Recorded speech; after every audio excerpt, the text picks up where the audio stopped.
De grandes figures attendues. Les personnalités politiques étrangères seront nombreuses à se rendre à Rome ce dimanche 18 mai pour la messe inaugurale du premier pape américain, Léon XIV. La messe doit débuter à 10 h, place Saint-Pierre au Vatican, à Rome. Elle se tient 10 jours après l'élection de Robert Francis Prévost, chef spirituel des quelque 1,4 milliard de catholiques.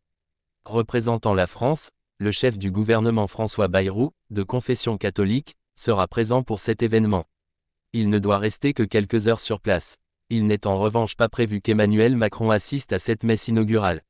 Le président français a indiqué jeudi avoir échangé pour la première fois avec le pape Léon XIV par téléphone.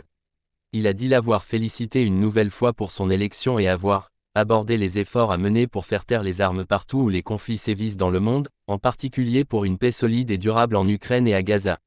Donald Trump absent. Le pape étant de nationalité américaine, plusieurs dirigeants venus des États-Unis sont attendus. Parmi eux, le vice-président J.D. Vance, converti au catholicisme en 2019 et qui avait rencontré le pape François la veille de sa mort le 21 avril dernier. Il sera notamment accompagné de son épouse Usha Vance et du secrétaire d'État Marco Rubio, fervent catholique.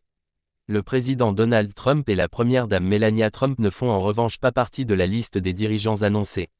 Avant de devenir pape, et alors qu'il n'était que cardinal ou évêque, Robert Prévost avait partagé sur le réseau X des publications critiquant le vice-président J.D. Vance et le président Donald Trump, en particulier pour leurs positions anti-migrants.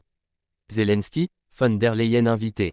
Côté dirigeants européens, l'Italie sera bien évidemment représentée avec une délégation d'environ 20 personnes comprenant notamment la présidente du Conseil des ministres Giorgia Meloni et le président Sergio Mattarella.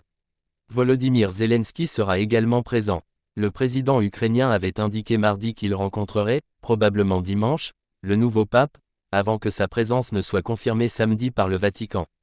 La présidente de la Commission européenne Ursula von der Leyen, qui était présente aux funérailles du pape François, et la présidente du Parlement européen Roberta Metsola assisteront elles aussi à la messe à Rome.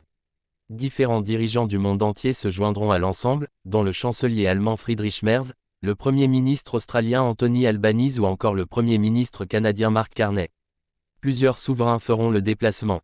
On comptera le prince Albert II de Monaco, le roi Felipe VI d'Espagne, mais aussi le roi Philippe de Belgique.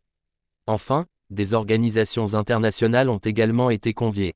La représentante du Haut-Commissariat aux réfugiés de l'ONU Chiara Cardoletti fait ainsi partie des invités, comme la directrice du Programme alimentaire mondial Cindy McCain et le directeur de l'Organisation des Nations Unies pour l'alimentation et l'agriculture Ku Dong-Yu.